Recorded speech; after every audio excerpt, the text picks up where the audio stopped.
And good day. Today we're having a look at a Ridge Ryder Cooler Warmer 22 litre fridge supplied to me for review from SuperCheap Auto. Now the box is pretty much the same on every single side, same bit of information right round till you get to this side. Now this one has got the more interesting things, and we've got the specifications on this side. Now you can see it's a cool and heat modes. We've got buttons to do that.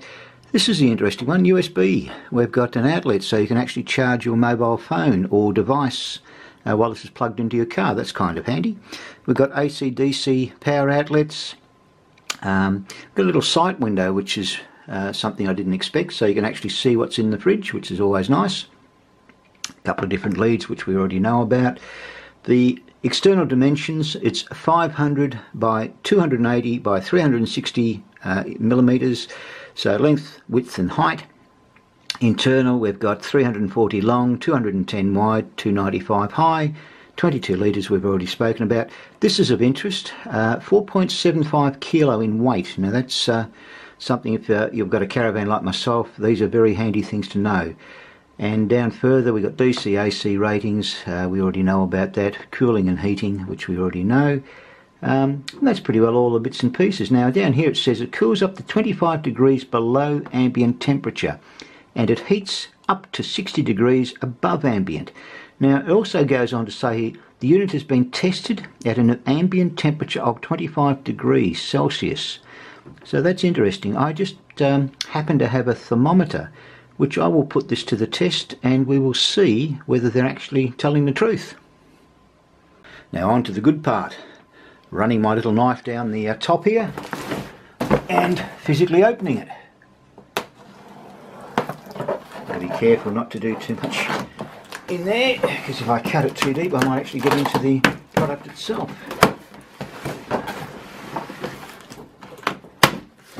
And there we go.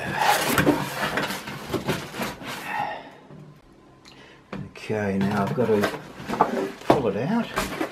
See if we can pull it out this way maybe.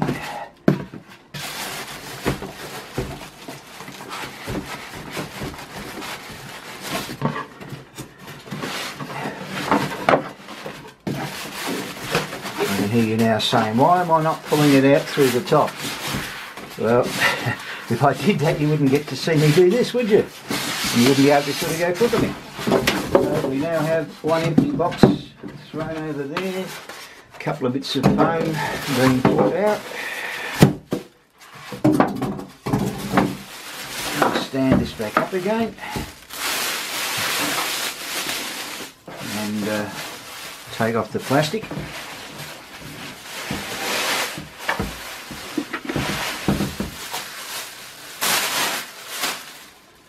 And here we are in all its glory. So that's the USB port we can see there. We've got the on-off switch at the top, temperature. We've got a couple of temperature buttons here. I'm guessing that toggles the power itself. Swing this around so you can see all around it. That's our power supplies there. Let's open up the lid and have a look in here. I'll just lean it forward for you. So down the bottom we've got, that's the mains power supply, the 240 volt. Carry strap. Oh, there's actually a the other chargers in there, the car chargers in there too. And we've got the all-important instructions, which we'll have a look at in a second. Just put this down again. That's the lid, the clear see-through. It's actually quite a nice size, as you can see. And we'll just open up the little bag and have a look at these. Okay.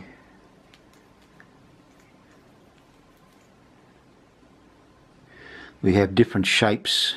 I don't know if you can see that.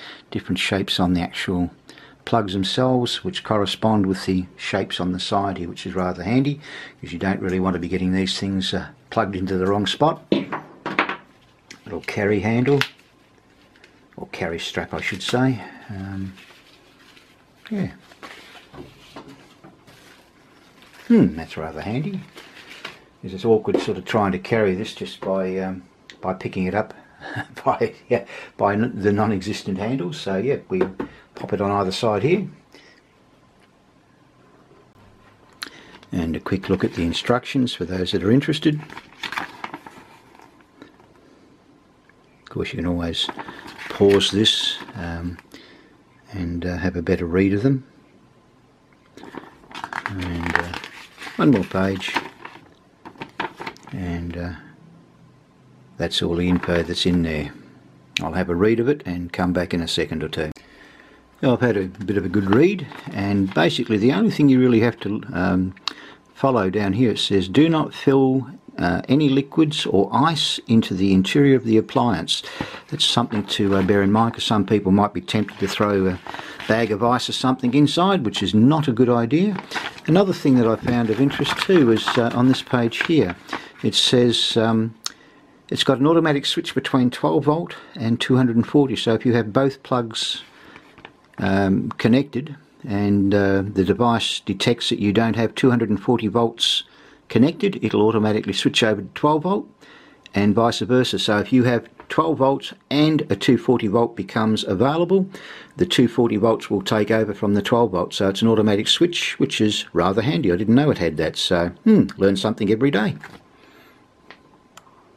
Now I will be putting on the this little thing here, the little belty thingy, the handle thingy, so we'll connect that up and see what it looks like.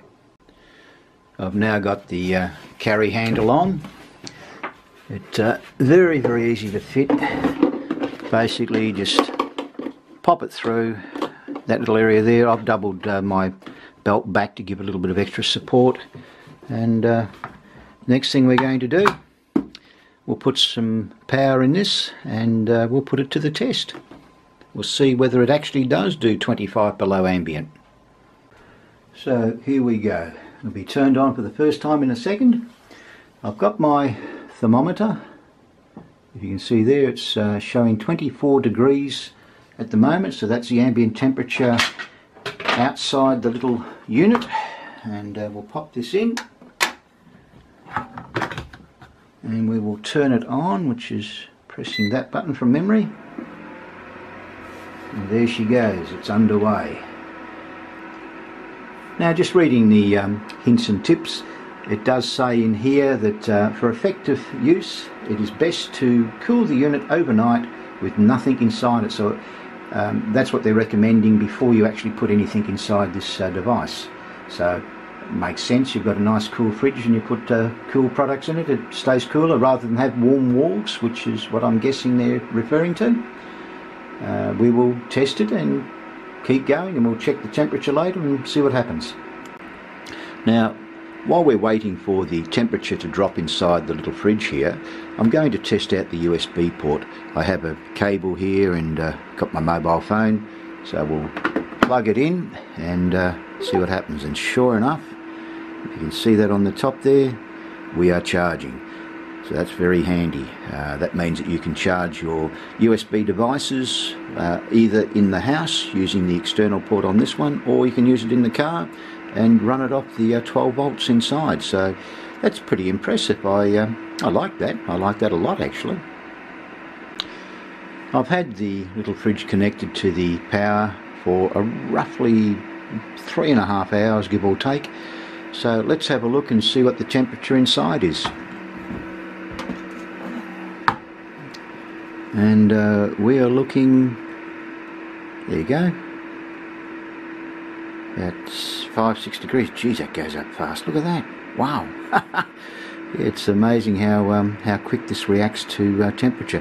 It was roughly 5 degrees when I pulled it out, and it's climbing quite fast, as you can see here.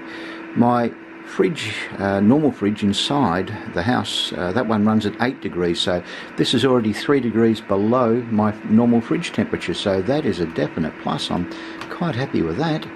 Now, the next test that I'll do, I'll allow the fridge to get to room temperature, give it an hour or so, then I'll actually pop the heater on and we'll see how warm it actually gets inside. We're on to the next test, the temperature, if I can get that so you can see it, is 26 degrees in ambient here. So we'll throw this in, turn it on, hold down that, and see if we can adjust the temperature. See how that goes. Okay, approximately half an hour's gone by. Let's have a look. A little bit of heat coming out of there. Whoa, she's right up. She's way up. So I'm not going to go any more than that because this only goes to 50. Well, as you've just seen, I ran the thermometer pretty well to its max. It's sort of gone right off the end. I don't think it'll work ever again, but anyway, I decided to redo the test, this time with a proper oven thermometer. So this one is calibrated up to 300. So okay, the ambient temperature is about what's that, 25, 27ish, give or take. So let's see what's inside. And it's over the 50 mark. So yeah, it's pretty close to 60. So yep, this thing definitely does its job. Very happy with that. Now to turn it off and allow it to cool down. Now for the all-important how many cans and bottles can we put in the fridge test. We'll start with a 1.2 litre bottle. Put that in and see if that closes. Okay, that fits in nicely. Now I've got sports drink, what's this, Powerade one, yep, it's 1.5 litres, this particular one. And as you can see, it doesn't fit. So 1.5 litres is a little bit too tall. It's only a fraction, but you can lay the bottle down, which I'll pick up the camera here so you can actually see it does fit down the bottom, laying down. So just bear that in mind, it will not stand upright. So let's take that one out for the moment. We have a 2 litre Diet Coke this time. Now, $1,000,000 question, will it fit? The answer is it's too high. You can see it already, so when we go to close it, it won't physically close.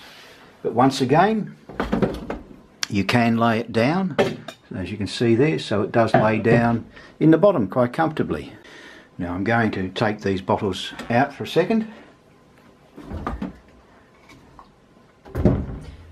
And a pack of Coca-Cola cans, which don't fit straight. Oh yes, they do. Look at that. Straight in.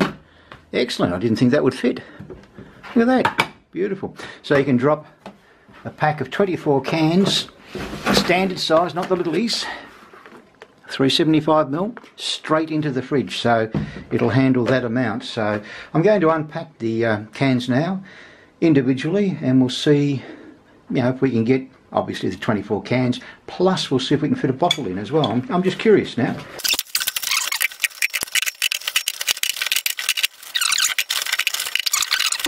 But I'm not so certain it'll, oh hang on, no, will it, no,